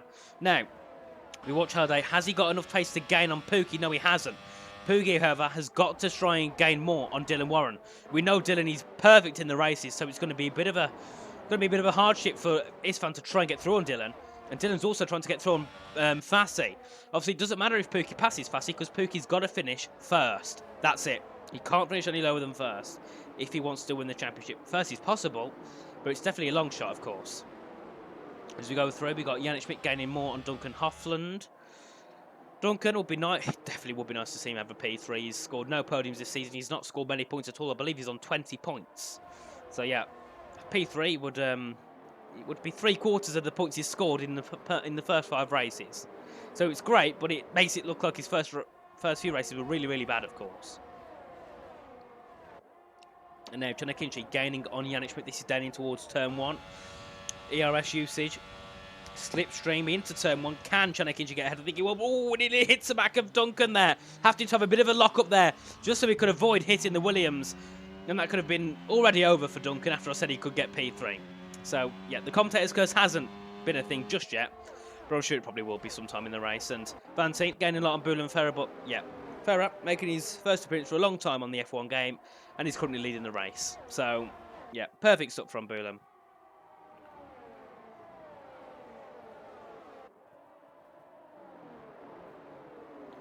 Now, we look further down the grid. We've got Sabakonyi trying to get through on Ben Marples, the 2 Alpines. Obviously, Ben's out at Q1. Considering he's driving in challenges tomorrow, not tomorrow, and Thursday, you don't want to be out of Q1 in this grid, because that puts you under heavy disadvantage in the actual grid. Now, Ben's going for an inside move at turn 10. Does get through on his teammate Ben Marples there. Puts himself back up to where he qualified, and now he's got to get himself back into the 1 second of Milan Mayer, so he can get some DRS now. As the DRS will begin this lap, and the train of DRS will begin now. So, overtakes are going to be a bit more scarce from now onwards, possibly, because of the DRS train that is there. And you can see Andres there gaining. Ooh, goes for a bit of a dummy move there on. I mean, that was Modesto Maynard down at turn 1 and 2. Modesto goes defensive, because actually the dummy worked, and now Andres is riding the back of the Alfa Romeo as they head out of turn 3, the Curva de Sol, in towards turn 4, and so yeah, not enough there. So the DRS train is into play, and you really can't do anything unless the person ahead makes a big mistake, or if you've got either a better setup in terms of straight line speed, or if you dump your ERS, which no driver would realistically want to do, because as soon as you dump your ERS on that 4, you are going to be a sitting duck for the rest 32. So yeah, you're not gonna put too much risk in just yet. Modesto, however, is gaining on Tamash, who surprisingly out of the top 10. Obviously qualified 11th, which is, I believe Tamash has actually qualified in the top 10 every single race so far. So yeah, big shame for Tamash. But as I said before, I'm not sure if this is the case for Tamash, but I know many drivers aren't practicing as much due to exams. You know, it is the exam season, May, June time. So yeah, that could also be the reason why some drivers aren't as quick, because they're not having as much time to practice. Or it could be the fact that some drivers just aren't keen on the track, which is probably the most viable reason. Now, Yannick Schmidt sitting behind Chanakinchi. This is the battle for P4. Not going to be able to get anything done just yet, but he will be looking for that. Well, actually, Yannick's going to be looking for a P3. Anyone in that top 10 realistically could take a podium in this race. And fair up, I'm still amazed. You know, we've seen him hardly at all these last 2 or 3 months, and he's come back and he took pole, and he's now leading the race. Mega. That's all I'm going to say. Mega from Boulan. And I don't think he's practiced that much either. Because I remember I saw in the chat, Alex said it's more of a one-time comeback. So, you know, it's not like he's been sweating Brazil for the past 5 weeks. He's probably not practiced it at all. Maybe a little bit of practice here and there getting back used to the game, but nothing too mega. And Tyvard now got the DRS, but I don't think he'll go for much of a move just yet because you don't want to have too many battles at the start of the Grand Prix. Also, you want to save your tyres, save your DRS. When you've got the DRS train, you're in a better position. Now, we'll see. Then into turn 1. DRS and he sits back. The most clever option, I suppose, at the start of the race. You just sit back, let the DRS pull you along. You don't have to worry about using your ERS to defend. You don't have to worry about being attacked from behind, realistically, because you've got, you've got the DRS. No one behind is going to really attack you, unless you have a mistake. And also, I'm seeing they're getting very close to Burlem, and well, seems he got past Burlem. So yeah, it's all changed. I said he wouldn't pass, and he did. And now that allows Duncan Hoffman to try and catch up. So the lead changes hands after I said it wouldn't. So now, Valentin Tyvard leads the Grand Prix. And also, oh, bit of a send there from John Kinchin. He nearly spins Duncan around. He spins him halfway. That was a very big send there from Chan. But he's still going to try and stick it into turn 10. It's a type of lunge we see from Lewis Hamilton and Alex Albon in Austria. Now Ismael Fahssi fighting with Max Wiesel. This is for P6. And, yep, Max just stays ahead of Ismael. And Dylan Warren also get involved in this little battle as well to try and get himself a nice position up. And István Puki started 12th up to 9th now, so obviously he's not going to be anywhere near winning the championship. He's got to win the race to do that, and currently he's 8 positions away. Jan Halliday is also gaining on the back of István, actually, going down into turn 1. Can he go around the outside and get the position? I think he might. You get the outside line, you get the inside into turn 2. Oh, that's a bit of a repeat from what we saw from Max and Lewis. There, just this time it was the driver on the inside that got the repercussions heavily. So Jan now into 17th now after having that bit of a send. And yeah, who was it? Who was he fighting now? I forgot. István Puki, that was it. Just shut the door at turn 2, and there's nothing much you can do there. And that's Alberto Barros going wide. Now he's going to fight with Sergio Sobrino, nearly hitting Sergio there as he entered back onto the track. So he will now be demoted down to 19th position. We look down. Chenikichi yet again on the back of Duncan Hoffland. We saw that very needy lunge down in towards turn 8 last time, but this time not going to go for it. Is he going to be a bit more sensible on this occasion? Now, looking back further down, Sabakonye on the back of Miller Mayer. This is for 14th position. Obviously, Bentz was 16th. Jan spun, promoted up a position. Now he's going to try to go for another one off of Miller Mayer.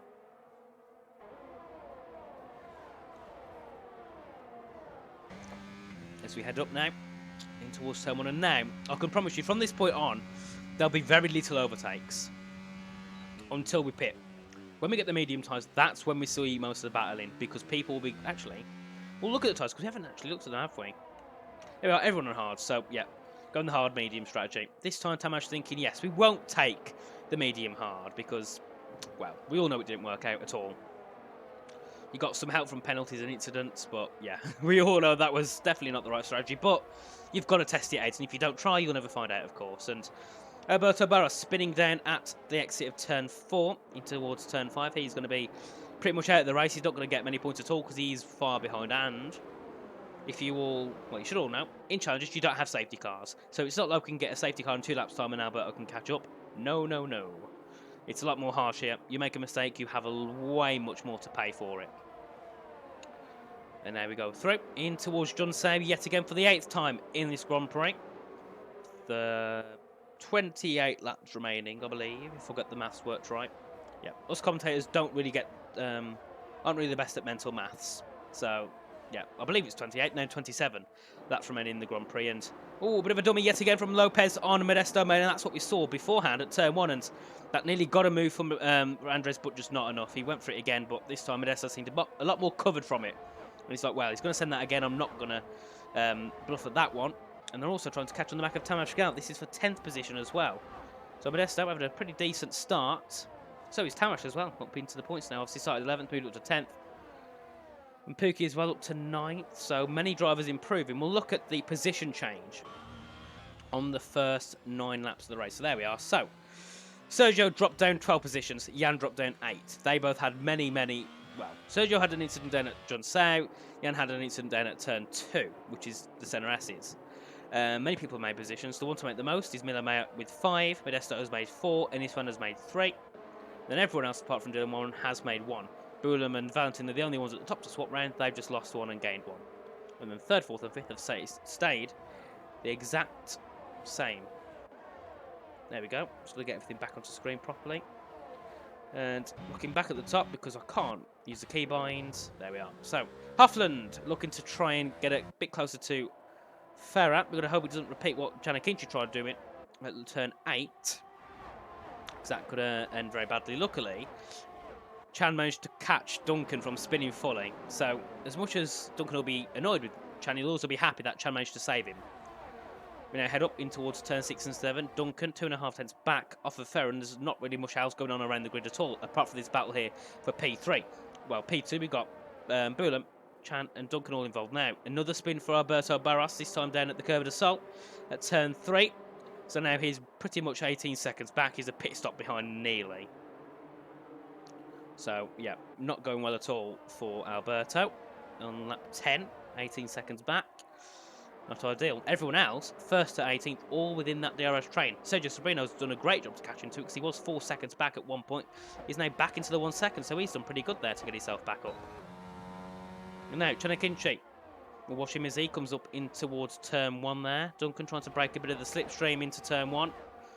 Taking the odd line, and Jan Halliday against from Ben Marples. Down in towards, well, before turn 1, putting himself back up into the top 16 now. Obviously, Ben started 17th. He's now sitting 17th, so he's not lost anything, but he's definitely not gained. We now go through. Wiesel gaining on Yannick Schmitz. This is for P5 in the Grand Prix. Can he try and get something to work? Not just yet. So he's going to have to try and aim it again.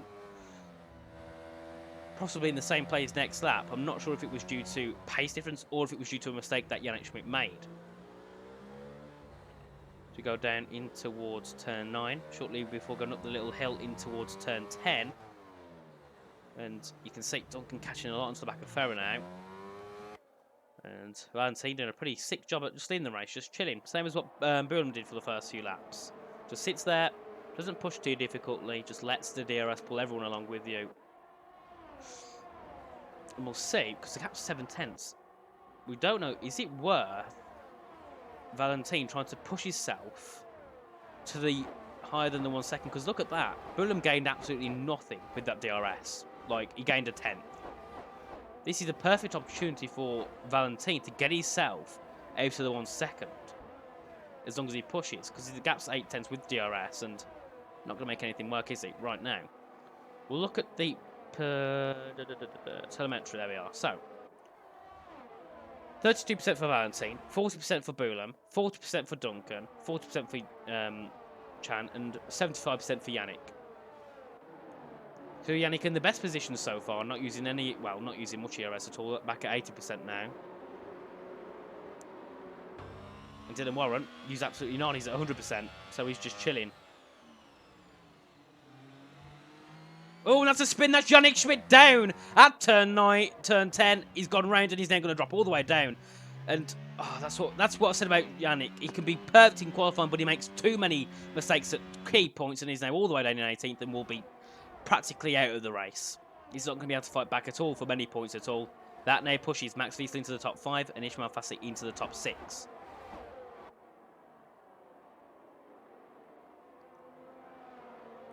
So head through the 10RS is yet again. Now, Yannick Schmidt has a 5-second penalty for speed in the pit lane. He will be out of the session. So he retires and he will finish, well, he will finish DNF'd at P19.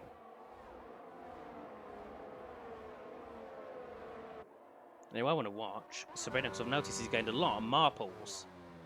A lot, because he's now 2.5 tenths back. So we'll see. Can Sergio try and make something work? So we head through in towards turn 6 and 7. I hate motion blur because I can see it on the screen. It's very annoying. I forgot to turn it off. But we head through. Out of turn 9 up towards turn 10. And Sergio, within 3 or 4 tenths, has got to get something done. Because Sergio's got nothing to lose. He might as well push and try and get himself through.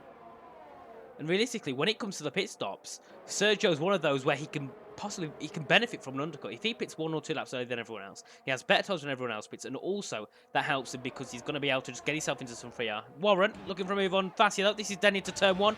Can Dylan Warren try and get through on the Mercedes? Round the outside for Warren. Into turn 2 now. They go side by side and deal very close to contact there, but Dylan and Ismael making clear to Jan and István of how to take that corner cleanly. Dylan Warren does get ahead of the Mercedes now. We've got István Puki trying to pressure. Ismael Fahssi, the 2 championship protagonists, trying to go through. And still, Ismael keeps that P7. István, however, is right in the back of the Mercedes as they go through in towards turn 6 and 7. Can István try and make something work? I don't think he can just yet. Does he go for a dive bomb into turn 8? No, he doesn't. He goes for a dummy. Even I got caught out by that one then. But no, he sticks back just for now. So he's got to try and get through. If he wants to win the championship, he's got to win. If he overtakes Ismael now and won, he would win because Ismael finished 8th and he finished 1st. But that's still a long shot away, and we're nearly at halfway through the race. It's going to be very unlikely that István can make something like that work. Unless he goes for a mega undercut or a mega overcut, nothing's really going to happen. We now head down. ERS usage for István along with the slipstream, along with the DRS. Is this enough to make it through? He's going to gain a lot on Ismael. Can he get through on Ismael? Oh, he's going to go up the inside. Brakes later. Aston Martin versus Mercedes up the inside. And now, inside line for Ismael at turn 2. Keeps ahead just for now. So István can't get through just yet.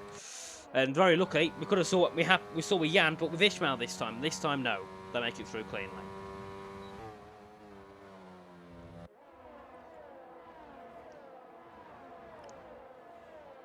So now István's got to think, right, I've tried twice in very good opportunities to try and get through. I can't make it work. What do we do now? Do we stick behind so we don't lose enough time, so we don't lose too much time, and so we don't use too much ERS?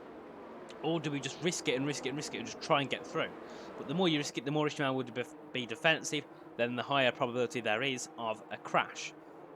But István could be one of these who pays off as well from just going for a bit of an undercut, a lap or 2 early, then coming out in some free air, push, push, push. Then he could try and get a couple of positions here and there over people in the grid. We'll see if that works. And he might go for an overcut. I'm not quite sure what the pit stop strategies are around here. But no one will pit just yet at all unless you've got damage. Unless you want to go for a death undercut, which you want to cut by about 5 laps on everyone. Then we go through and still not much action going on at the grid at all. We've got Duncan still trying to close down on Buelam. And still, Chan trying to close down on Duncan. This is the battle for P2, with 2nd to 4th involved. Max not getting involved too heavily. He's just sitting there with the DRS, just chilling behind.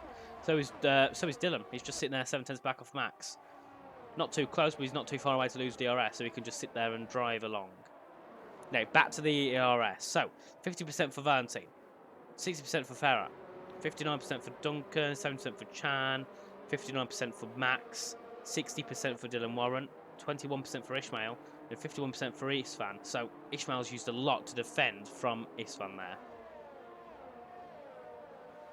And as we go through it, the gap's 4.5 tenths.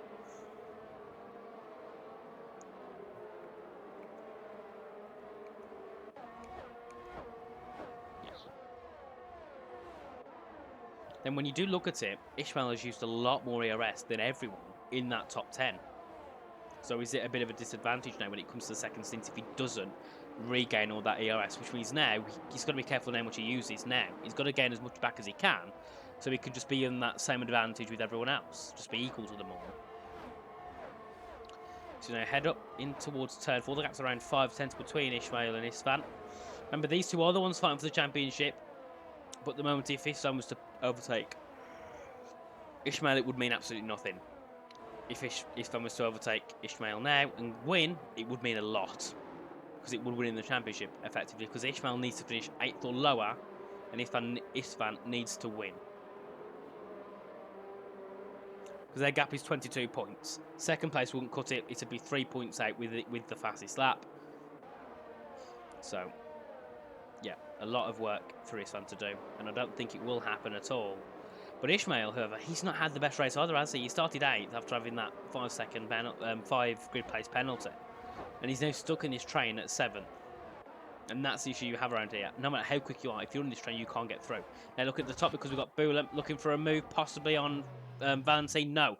He did gain, but he didn't go for it. Now Andres and Sergio into the pit lanes. So they're going to be going for a bit of an undercut compared to everyone else. And they're going to be going to medium tyres now. This is where we could see people push and push and push. Chan, 2 tenths back off Duncan. He's gained a lot on Duncan actually going through there. Through turn 4 and 5.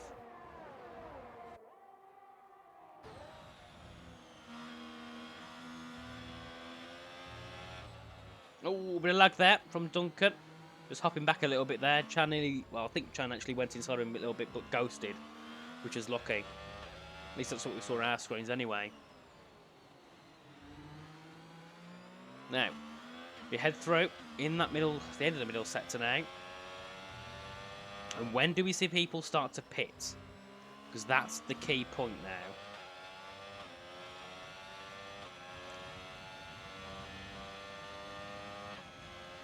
Do we see anyone pit? So, Boulenferra pits. Valentine, Duncan and Chan stay out. Does anyone else choose to pit?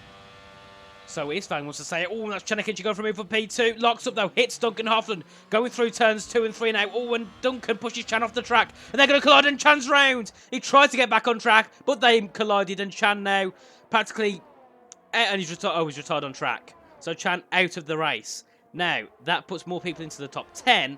It does help people... Well, obviously we get no stage code, but it does help people who've pitted because they've now got an extra position. Which Chan is out. Now, oh, and Tamas Gal's been disqualified for blocking the pit lane.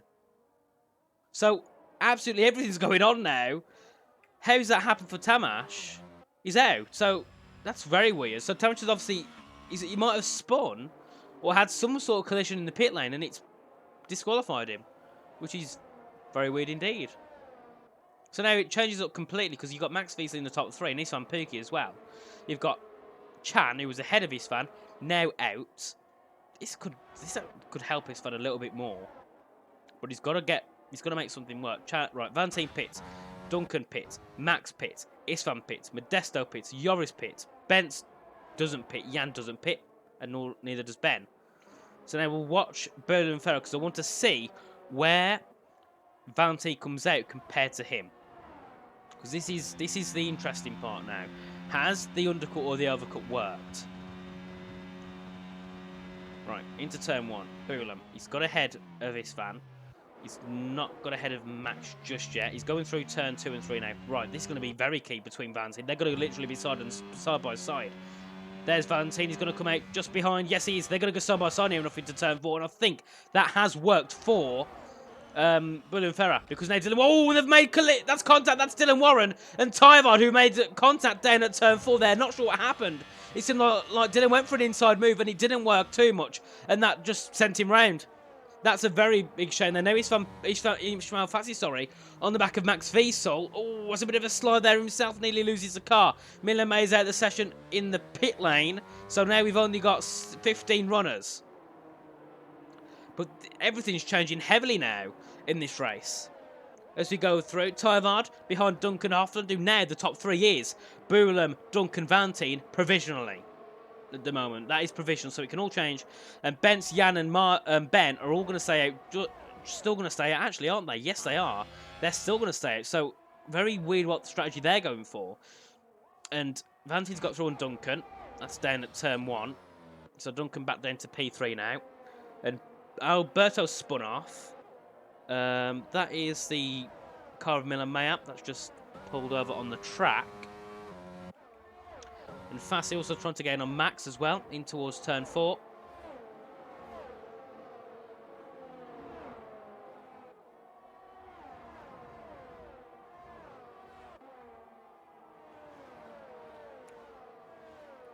And as it stands, Ismael Fahssi would win the championship. And, oh, go for a bit of a send there on Max, but not close enough.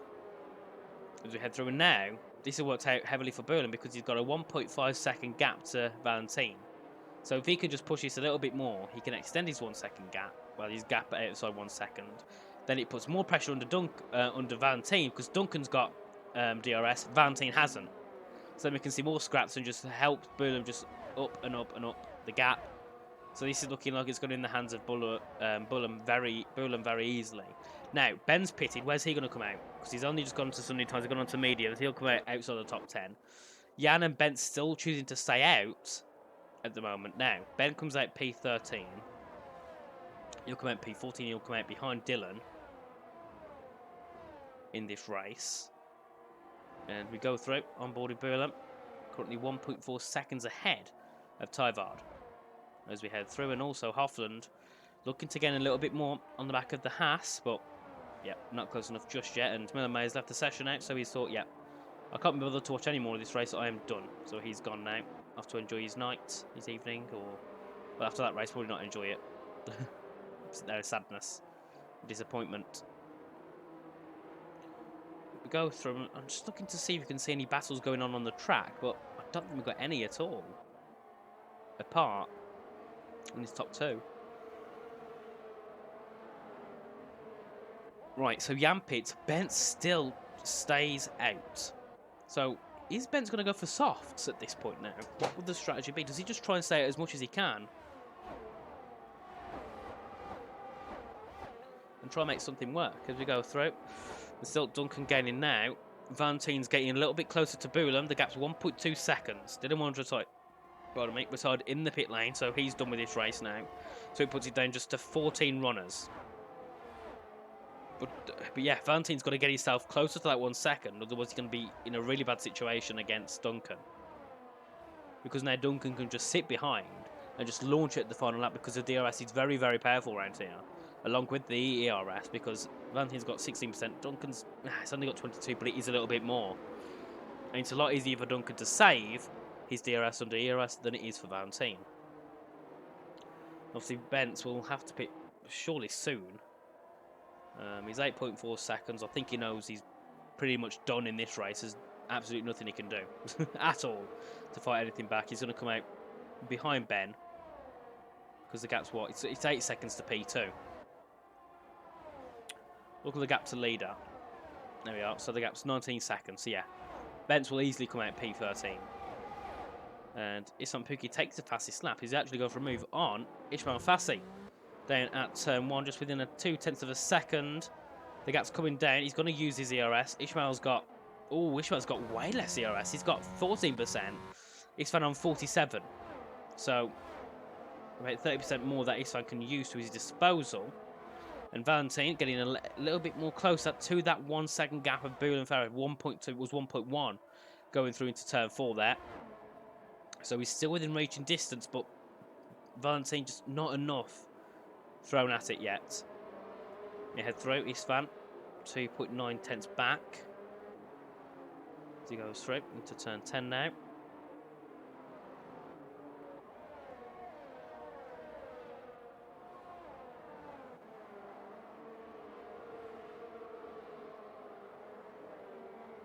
Now, István using his ERS. He will have DRS as well very shortly, in about 50 metres time. There we go. So now, can István make it work this time? He tried it multiple times on Ismael, but has never got through. Can he do it this time down into turn 1? They're going to go side by side. Ismael sends a dive bomb, but he sends a dummy. That sends Ismael a little bit deep there. And I don't... Oh, has this worked out for István a little bit? I don't think it has. But he's in within touching distance. Actually, he's worked out heavily because now István's got a great run into turn 4. He's got the outside line, however, so this is a bit of a compromising line. He goes a little bit deep. Ismael then has the inside line at turn 5, but has a bit of a snap there. So they're still going side by side. The two championship protagonists into turn 6. Which one will come out ahead? I think it'll be the Aston Martin. Yes, it is the Aston Martin. Unless Ismael can try and send it into turn 8. No, he can't. So now István, after lots of hard work, he's used all of his ERS. He's got ahead of Ismael Fahssi, but now he's got no ERS at all, realistically, to try and get through on Max, Hofland, Tarvard and Ferrer. So he's sitting P5, but it's not enough. As we head through, and Tarvard spun, so he's gone round. That's at the exit at turn 11, so it looks like he's just took a bit too much of that inside curb, and it's just spun the car around. He's now going to be out of the points completely, and he's spun again by the looks of it, because we've got another yellow flag for him. As he stopped on track, he'll now come out P13. So we saw it last week in Spa. Valentine had that incident with Puki, and now, yes again, second week run, he's had an incident by himself, and he's dropped himself out the points again and will probably retire from the race. Unless he wants to go for some soft, just have a little bit of fun. But now that puts István into provisional P4, because remember, we've still got Bent Sabakonyi to pit. So, it's getting more and more possible for István, but I don't think it will, because Ismael is still in that top 5. As we head through. But Max Wiesel, looking for a P3, he's doing pretty well. Started P7, now looking for 3rd. Definitely a type of weekend he would have wanted, for sure. As he comes through, following the train of Duncan Hofland and Boolean throwing out 1.5 ahead, so he's managed to increase that gap after Valentine spun by a few tenths. The gap's 1.5, so Duncan's got to throw everything at it now in these next 10 laps, which 10 laps is more than enough time. But has Duncan got it in him to get through? Because then he's got to push more. You've got to be careful you don't push too hard on your tyres. That's also another thing you do be careful of. And also that's Modesto getting ahead of Andres Lopez. That's for P7. That would have been down probably at turn 1.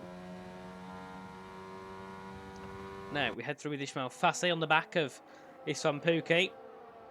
At the moment, it would be the championship going the way of Ismael Fahssi, as he would be outscoring Puki. Well, he would finish 20 points ahead of Puki, if I'm correct. Oh, big slide there for Ismael, but doesn't affect him too much. Loses a little bit of time, however, about a tenth and a half. And Valentine out of the session in the pit lane, so that's his time done in the ET8 Challenge Cup.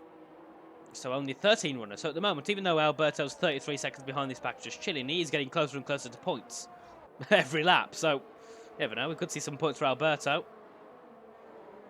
At one, when he was 18, so he was 18 seconds down after lap 9. I said, right, that's it for Alberto. But, well, we never know. It could possibly still be a possibility. We're going to have a look at the tyres, because I want to see what was the plan of action for Bents, softs. So he's going to try the softs to see if they can work a little bit. He'll come out quite far behind Bents, so he's not going to be looking to push for any positions, but it's all about data. And also that's the retired car of Valentine there into turn 4. Oh, that's nearly collision between, I think that was Andres Lopez, nearly run into the back of the Haas there. That was a close call. And now, actually, what's happened to Duncan? Because he's been overtaken by Max, and he's actually, oh, Max is on, right, so Max is there looking to potentially go for a win because the gap's 1 second. This could be intense. This could be a great ending. Because now everyone in that top 5 is in that DRS train, including Puki, including Ismael. So this could be interesting. Puki would still like the win. He hasn't won a race this season, so he'd still like to take a win. Duncan Hoffland would like to get a podium. Max would like to get a win, and so would Boolean. So everyone here has got something to play for in this top 5. So this could get very interesting in the end. And DRS has been enabled for Max Fahssi now, so he'll start to gain up a bit. And now Ismael Fahssi looking to try and gain on István Puki. Going for a bit of a dummy move there into turn 1. Not paid off at all. He's lost a little bit of time there. And also we got a battle behind Lopez and Modesto Mena. This is for P6. Ben Marples has retired in the pit lane, so now that puts Alberto Barros into the top 12. And I'm not sure why maybe Ben's just had enough, because he knows he's not going to score points. I'm not sure. That would be the most viable option. I mean, and Valentine's just left the session, so only 12 runners remaining in the race, and I believe we've only seen one or two DNF on track. Tamashkal's still the most confusing DNF, well, DSQ, because he got DSQ'd for blocking the pit lane. But I don't remember. Well, I don't know how he blocked it, because he must. It's weird. It's definitely a weird one, of course. But I'll message him later and ask what happened, because that's interesting. Now looking back at the top of the field, Max Fahssi. He's got DRS this time around, so he can start to gain more and more on Ferrer. So at the moment, any of these guys. Oh, and Ismael Fahssi wants to pit. He's retired. Oh, that's that's an odd one. But Ismael Fassi's out of the race. That is a very confusing one. Oh. Okay. Well, that's that. So now, if István Puki wins the race, he's won the championship. Alberto Barros now into the top 11. But yeah, if Ishmael's in the chat, tell us why you retired, because that's a confusing one indeed, an interesting one.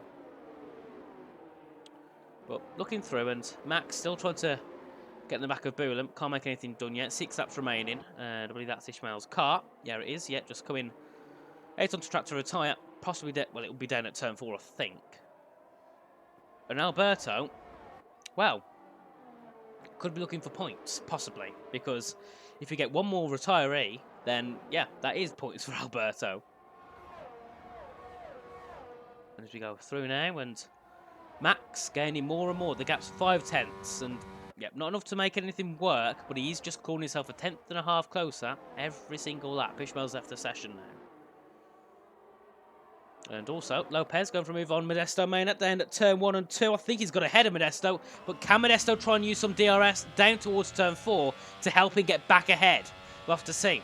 So more ERS to use for Modesto, but he's not going to use much of it. He's going to have the inside line and he backs off. So Modesto wanting to just get ahead of him next time. Joris also getting involved. We've smoked nothing of Joris this race at all. And Ismael said, I just tried a crazy low wing setup which didn't work. Yeah, but why didn't you complete the race? István Puki ahead of Duncan Hoffland. Oh, they're going to go side by side through into turn 9 now. But Duncan Hoffland has the inside line, not enough. So István Puki now into the top 3. This is becoming more and more of a possibility for István to try and win the championship. And your leg hurt. So, fair enough then. Fair enough, Ismael. Now, 1.019. So, has István got the DRS? I think he might do, just about. But now Max Wiesel will be looking to try and get closer and closer to Buelam and try and possibly take a move and get himself. Yeah, he does need to win. Yeah, he needs to win, and it's a possibility, but definitely a struggle. And Max there, just backing off there, not going for a move just yet. Just wants to stick behind with the DRS, of course. And we'll go for it either lap, well, probably lap 35 or 36. And now, actually, will he go for it now, actually? Yes, he will. Inside line for Max Wiesel. Can he try and take the lead? He will. Can Buelam fight back? No, he can't. So now, Max Wiesel takes the lead of the race. He's got to hold it for 4 laps, and he will win, which was something Max would really want. But Buelam will also want to get that position back, and he could get it back with that DRS advantage. But it depends what has Max got at his disposal in terms of pace to try and pull ahead of Ferrat. And if he can pull ahead, then István Puki's got to get himself back ahead of Buelam so he can try and get something done on Max. So it's more than a possibility, but he's got to get his timings right, because the gap's 6 cents already. Max is pushing heavily now. And he's got more ERS at his advantage. Yes, he has. Now, István's got ERS. He's got a very similar amount to Buelam. But will he use any? I don't think he will. He's going to use a DRS, but there's no point in him using any ERS just yet, because he's just not close enough to make it work. And now, does Andres Lopez try and get through on Modesto Mena yet again at turn 1? I think he will. Inside line, breaks later, sends it. And also we've got Jan Halliday going for an absolute dive bomb there. And they've got 3 cars round. That's Modesto, Sergio, both round. And yeah, that was something. And that's Bandit Sabakonyi ahead of Modesto Mena now. So puts Jan Halliday into the top 6. Joris trying to push on Jan to get 6, but can't do something just yet. But yeah, that's interesting. Jan went for a dive bomb, and everyone just seemed to just spin around at turn 1. So many people spinning and spinning and spinning, of course, but that's the love of F1 22. István's on higher wings, yeah. Well, that'll put him at a bit of a disadvantage, but then it helped him in the corners, so yeah, he's got to get it timed right. And you can see now, just riding the back of Buelam through that middle sector, through towards turn 11 now, and we go on towards lap 34. 2 laps left remaining, well, 3 including this next lap. Well, the top 4 are the only ones really going to be fighting in for something. Because Lopez staying all 5 seconds back off this train for the top 4. Now, do we see Buelam go for a move on Max? I don't think we do. And we don't see István going for anything either because, as well, Ismael's told us, he's on higher wings. And there we go through. DRS has been activated for the top 4 now also. We'll see, can Jan try and make something work? I don't think he will. But considering he was dropped down all the way down to, I think, 18th at one point, he won't mind a top 5 at all. Now we go through, and this battle between these 3 is going to get more crazy because they've all got a reason to win. They all want to win. And now we are. Benson Baconi getting ahead of Sergio Sobrino into the top 8 now. So Benson's races worked out a bit better than he would have hoped, and, well, a bit more better than he probably would have imagined. After having that issue where he, well, not issue was it, he qualified 16th and he just couldn't make anything work. Now we go through. And István has got to get this work now. He's got to get 2 positions in the next 2 laps. 35 and 36 are the only ones remaining. If he can get through, he wins the championship. If he can't, Ismael wins it. And also, we've got Jan gaining a little bit on Andres. We'll see if we can get a move into turn 1 between these 2, because I don't see anyone at the top go for anything just yet, because the gap's around 3/10. Now we head through. Jan with the DRS, with the ERS, with the slipstream to the outside of the Red Bull. Can he make it work into turn 1? Oh, he's going to be pushed onto the grass. They make a bit of contact. They make lots of contact there. Andres, well, nearly pushing Jan off the track there. So That's interesting defending there. Joris coming around the outside of Jan. Can he try and get the two of them? He will get the two of them with Joris as well. Joris, oh, they make even more contact. Joris going to go for the top 5. Can he make it work? Round the outside at turn 4 at the Descida de Largo. Gets pushed wide by Andres there. Andres taking some very interesting defensive tactics so far in this race. As we head through, Joris going for the inside line. Oh, they're going to make even more contact nearly. And Andres does keep ahead of Joris in towards turn 8. And Jan Houde get a little bit deep there, trying to go on the outside, I believe, of Joris there, but can't make anything work now. Can Joris try and get through of Andres? Well, you have to do it then into turn 1. That's the next realistic opportunity. And that's also Sabakonye getting ahead of Halliday, who's let off completely. He must have had a bit of an incident there. We missed that one. But now, that's all between the top 3. ERS usage for István. Can he get through on Boom Throw down into turn 1? It'll be close. He has the inside line. He breaks later. He sends it up the inside. He does take B2. Now, this is down to the last lap for István Puki. He's got to get through on Max Wiesel. He's got DRS. Max hasn't. Has he got enough now down to turn 4 to make it work? I don't think he will, but he will gain a lot now. I don't think he'll make it with no one. Now we've got Duncan Hofland trying to gain in a bit on Boulam. Can't make anything work. But István Puki, P12 to P2 at the moment. If he can get through Max Wiesel, he will win the championship. 1 point. It seems not inevitable, but now it seems possible. Now that's also Duncan Hofland getting through on Boulam. They go side by side, making contact all the way through that middle sector there.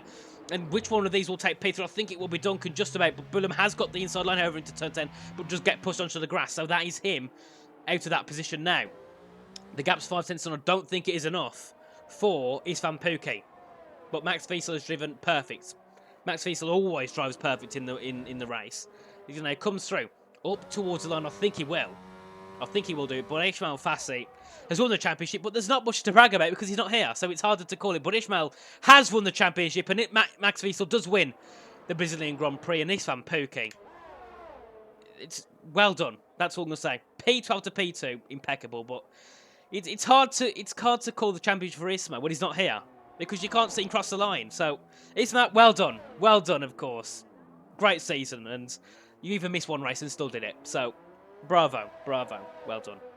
And I don't know what Si Ragazzi Shagara Mesbella Grande Lavoro means. I believe the first one means champion. Ragazzi's something that I've heard Vettel say. Yeah, I don't know what those mean, so if you'd like to translate them to English... Oh, it's Italian. Oh, I thought it was Spanish. Well, that makes me seem even more stupid, doesn't it? Well, it's the knowledge of a Birmingham person trying to speak different languages. Doesn't work. Well, there we are. The top 3. Wiesel, Puki and Hofland. Great top 3. Then we have Ferrat into P4. Pole to 4th. Definitely, well, I thought he would have been looking for a win, but unfortunately not managing to make it work.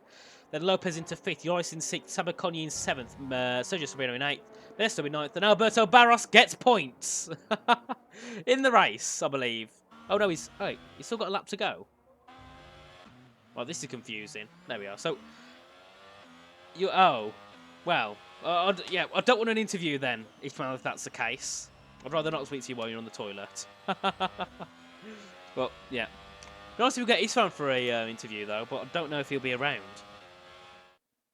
I'll have to see. But if you can get him to have an interview, that'd be nice. But yeah, there we are. Let me watch TikTok. Well, so if that's how you want to celebrate the championship, fair enough. No, Theon, I'm not hosting an interview when someone's on the toilet. No, thank you. I know that's something you do, but I don't want to. Can't even open the mouth. Disgusting. But there we are. The top 3. Max, Puki and Hofland. We said that a million times, but still. István Puki is 12th to 2nd and Max Wiesel 7th to 1st. So that's the reason why Ismael retired from the race then. You told us it was your leg at first. Well, seems there's a different reason.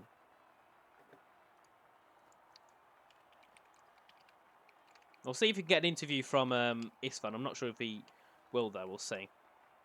I don't know. What's his name? He's got a really weird name in Discord. What is it? There it is. Zustiv. We'll ask him if he's got an interview. And Boulam says, sorry, there's desync. Ah, so that could have been the reason why he dropped down. Not sure which one of them's got the desync. And Peso says, I'm sorry for whoever I did bowling to in like lap 32. Well, Peso should be ashamed of that. Very, very ashamed. Disgusting behaviour. But we'll just wait and see if we can get any answer off István. If not, we'll leave it here. But it would be nice to get an interview, of course. I don't think we've done one interview this season. At all. Oh, and we'll just wait a few seconds. We'll go back to the finale screen. There we are. But Ismael Fahssi is champion. The one on the left has won it. The Spaniard. Done a pretty impeccable job all season. And it's a shame he can't win the championship in challenges, though, because I think, if I'm correct, I think that Alfie's done it, hasn't he, now? I think he's more than 24 points ahead. If I'm correct. I'm not 100% sure. If someone would like to correct me, then go ahead, but I'm not 100% sure. And I don't think we'll get an intro of his fans, so I don't think we'll see an interview at all this season, which is a shame, of course. But there we are. The championship's over. So it's been a great 10 races. We'll look at the calendar quickly. So there we are. So we started off in Bahrain. We had a bit of pretty boring race because it's Bahrain. Then we went to Australia, where we had a very interesting race with about 1 million penalties all across the board. Then we had Imola. Yeah, again, pretty boring race. You can't get much racing at Imola. Silverstone, pretty interesting race. We've got many overtakings. And Spa last week, that was full of many, many things. And then today, we had probably the most eventful race of all. We had about 5 or 6 people at one point challenging for podiums and wins. We had Alberto Barros 19th to 10th after being 55 seconds back. So yeah, we had many things happen today, of course. But it's been a great championship, and of course, thanks for all the drivers joining us this season. Obviously, practically the challenges practice. Can I get my words out right now? So, the challenges practice for the esports challenges, which all of you attended. And also, thanks to all the drivers that have come in as well, who aren't part of challenges, just to make the races a bit more entertaining, add a bit more into it. And of course, thanks to ET8 for letting me commentate. It's been a great season, and I hope if we have another one like this again, then I've got the opportunity. It would be great. So thank you everyone for joining for the final time on the F122 game. We'll see you next game in F123. Have a good evening, have a good week, and have a good month. Goodbye, everyone, and good night. Oh, wrong one.